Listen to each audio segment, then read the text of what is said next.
What did Austria and the Pope get in the war? Were they at war? Diplomat mode. Nothing. Unless they've caught it already. Oh, Istria got Dalmatia and Istria. So yeah, Austria expanded at the expense of Venice. And Venice really is just down to Venice now. So I don't think that Venice is going to be a threat for much longer. So Genoa is going to be celebrating that fact. Genoa being the second wealthiest here after Aragon.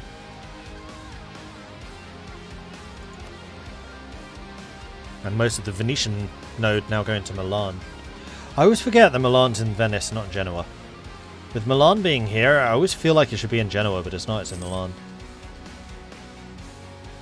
That's one of the benefits that Florence has over Milan, is Florence is in Genoa, and Genoa is a much better trade node. Both of them are end nodes, but Venice cannot be fed by the west. Genoa can. Genoa can get fed from east and west. It's such a good node. Like, if you want to play a good trade game, play someone in the Genoese net trade node. Genoa, Aragon, both good choices. Or Florence.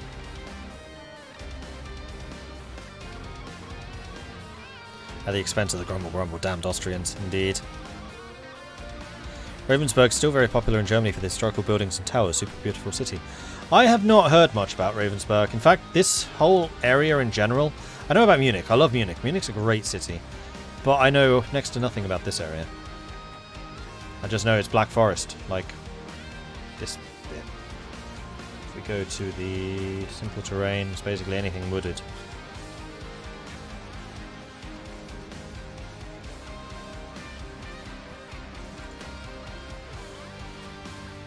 Yep, can confirm. Interesting. I'm trying to think where in Germany I've been. I've been to Berlin. I've been to Dresden. I've been somewhere else around here. Anhalt. Anhalt SL. I've been there. And I've been to Hamburg. I liked Hamburg. Hamburg was cool. And I've been Pfalz.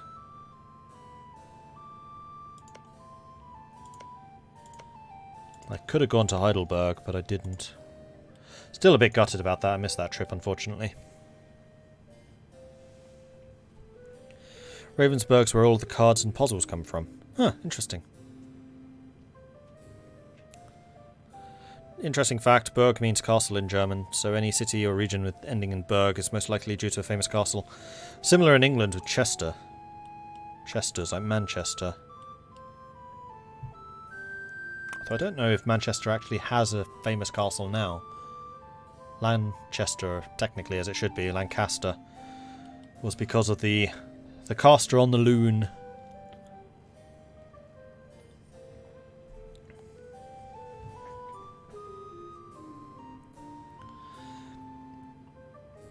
And then the one that I always find really interesting is the fact that Aachen used to be the seat of the HRE. Like Charlemagne's capital was Aachen.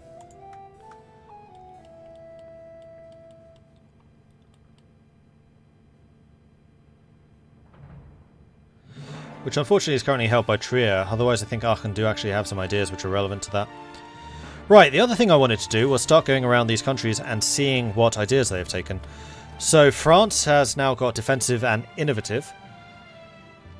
Not yet actually getting many of the ideas under them. They've started on the defensive ideas, but they've not yet embraced them. England going for exploration and naval. No real surprises there.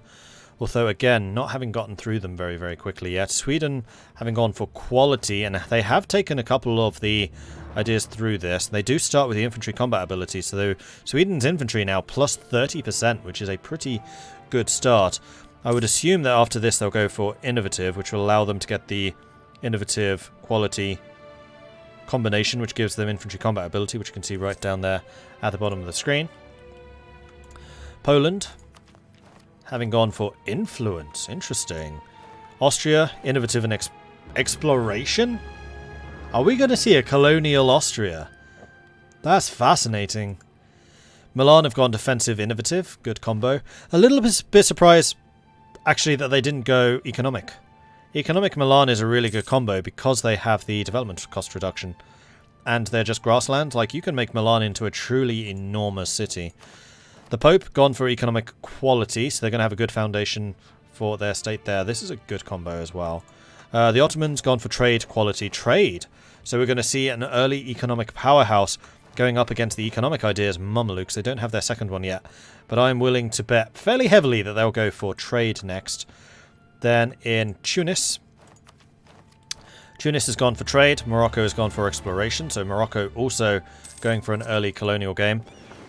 Portugal being exploration expansion, so going all out on the exploration. They do actually have the first colony now in Brazil and also starting a second one down there. They are, I think, the only colonials thus far, not seeing any others. Castile has gone exploration, also planning to get into the exploration game. So we've got Austria, Castile, Portugal. France was the only one that hasn't. And Morocco. Norway is not player, so not really bothered. Muscovy. Muscovy has gone defensive for the extra morale. Ajam has gone influence.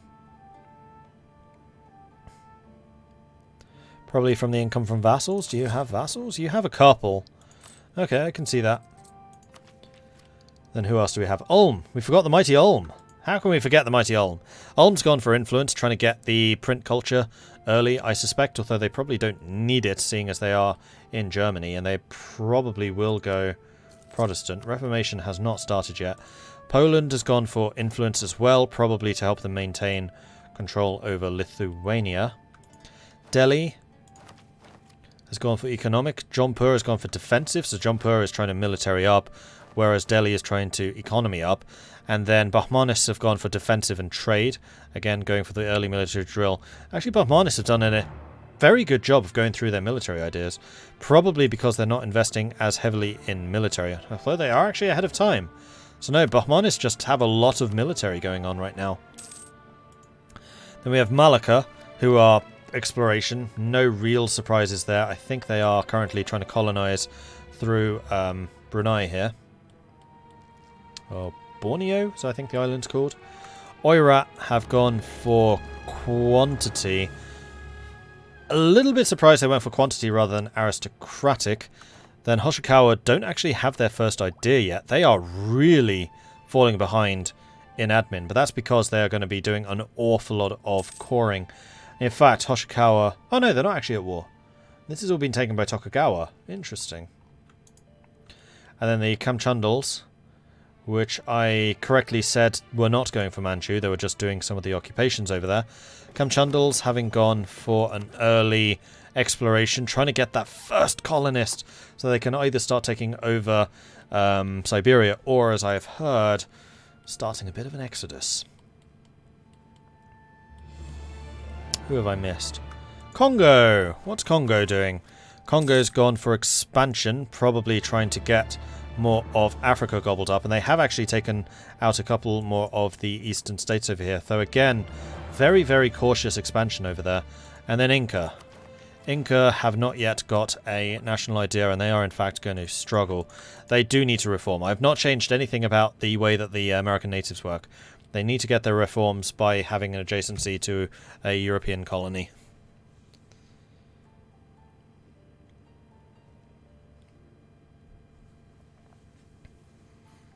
Might consider doing an educational stream of EU4 like I did with Italy. Well, the thing with that is I've already basically covered that in my France Getting Started tutorial, which is up on YouTube.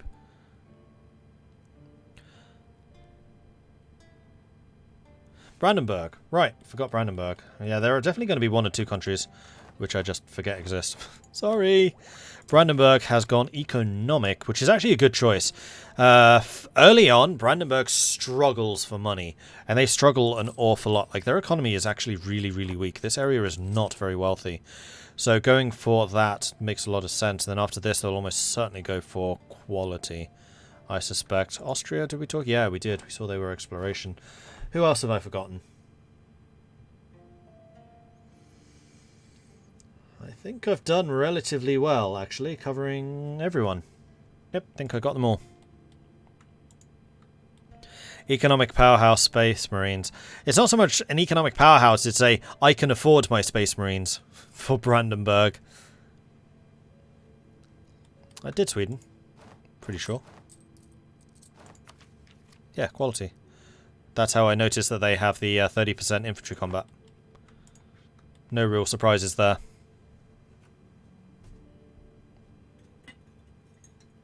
Inca, don't have one yet. Actually, I'm a little bit surprised that Inca don't have one yet. Oh no, they can't. They need admin 5 to get it. Yeah, I'm not surprised. Although we should probably take a look at Inca so we can see what their reforms are. They don't have any yet. They do have 89 authority, and their authority is rising pretty quickly thanks to their development. Then after this, they can start grabbing one of these. They need 100 authority to get one of them. Changes every year. So that would be 93, 97, 100. So 3 years away from getting their first reforms. They can either go for the manpower recovery speed, expanded Mitma policy, which gives them colonists. That almost certainly is what they're going to take, so they can grab as much of South America as they can before the Europeans arrive. Legitimacy, morale of armies, or core creation cost.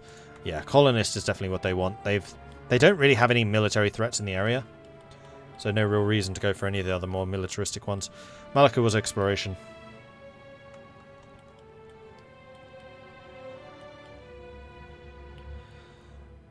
Tunis is still at war with Yao.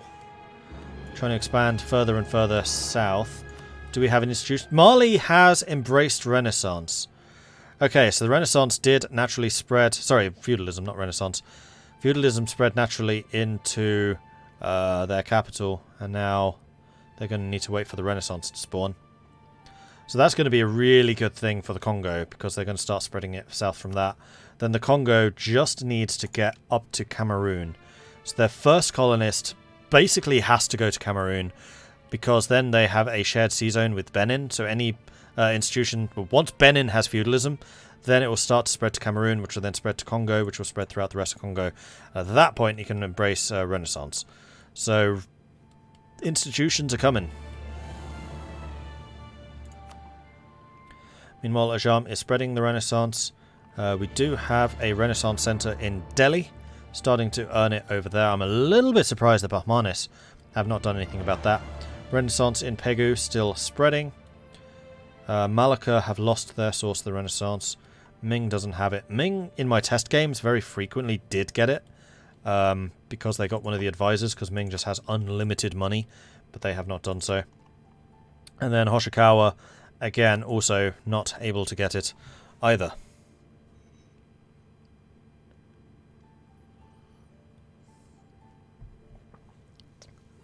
If Austria goes for South America, I think Inca's going to laugh. We expected the Spanish. You are not them. Be gone.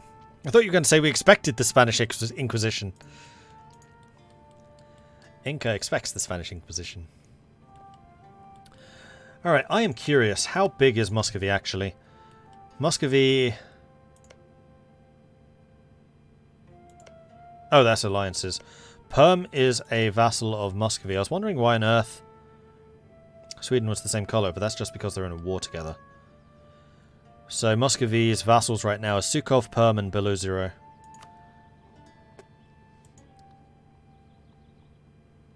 And yes, I know it's supposed to be below Ozero, not below 0. It just makes me giggle.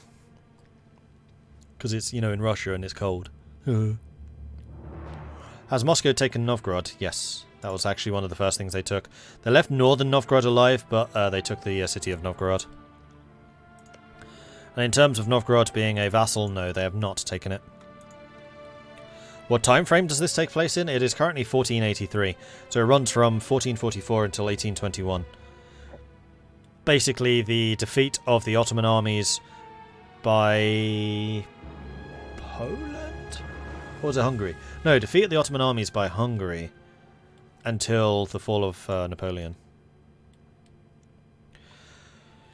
What will be the next Great War? I don't know. I'm expecting part 2 of the Polish-Muscovite war at some point. Although at this point Poland would struggle because their alliance chain is not as strong. Muscovy has actually done really well with the diplomacy. getting their Swedish ally. Wait. Oh, the Austrian Muscovite alliance is broken. So Austria might well be angling to go and support Poland. Like, you cannot allow Helsin just free reign to expand. I'm really pleased that Poland did go after Muscovy early on. Like, the way to beat Russia is to take them out early. So getting that early war, weakening Muscovy in that way was a great move. I kind of wish that I had seen a little bit more support for the Poles. In that war, it was just Poland and Brandenburg. And now that we have Muscovy, Sweden, we're going to have other players probably angling against them. You might, maybe, have England helping the Poles out, if not directly, then financially, because England is going to want to stop Sweden growing in power, and the way to do that is by breaking up this alliance, because England has already stuck their flag on Gotland, even though it's not formally part of England yet. They have clearly staked a claim. When is Muscovy going to become Russian? That is a good question. So if we go down to the decision, form the Russian nation, if we hover over the question mark, I thought I highlighted the countries they need. They've already got all the provinces. They just need admin tech 10 and to be at peace. They are still a long way away from admin 10. Meanwhile, they are now expanding into Livonia, which is going to be very annoying for Poland and Lithuania, because I'm sure that they would have wanted that territory for themselves.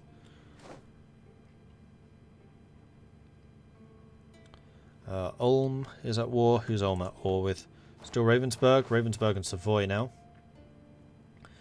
Then Brandenburg is at war with Verden and Magdeburg. Magdeburg down here, Verden over here. Both of them would be nice territories. I wonder if that's a co-belligerent. No, Magdeburg's not co-belligerent. So this is really after Verden. Trying to get a North Sea port, probably.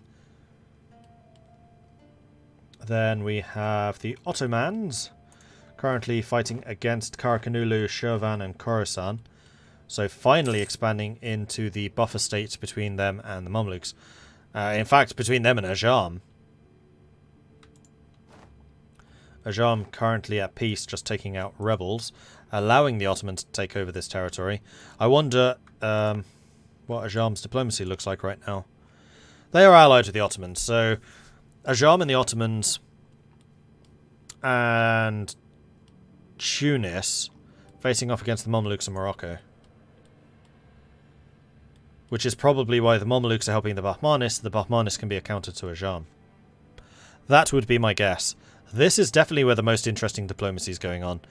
Like, a lot of people have been praising the, well, not praising, kind of cursing the English-French-Castellan alliance, but I think the true struggle for power is going to be here in the Middle East and North Africa. I think that's where the most interesting play is going to happen. And probably India. India is going to have a lot of back and forth because we do have this three-way block going on there.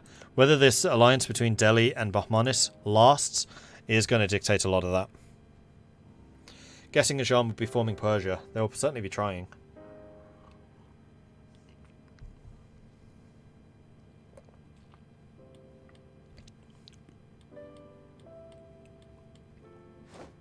Oh.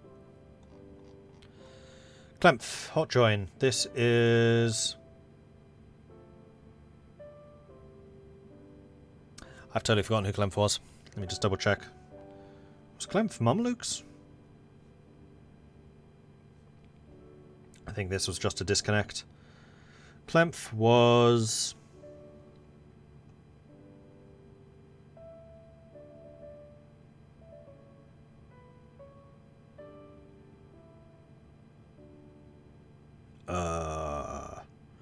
not seeing them on my list. Why is Klemf not in my list? Oh, Bahmanis.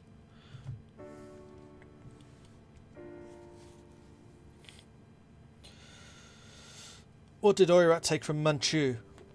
Everything. Expanded Donghai a little bit, took a bit more of Manchuria and North Korea. Oirat has a border with Delhi? Oh, they do as well. Yeah, Oirat's growing kind of scary.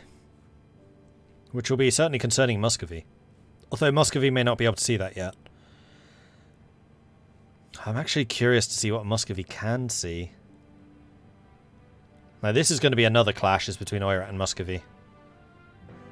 Oirat, Muscovy, the three Indians, and then North Africa, Middle East. Oh, and Poland, Muscovy, of course. So there are definitely a couple of friction points starting to establish themselves.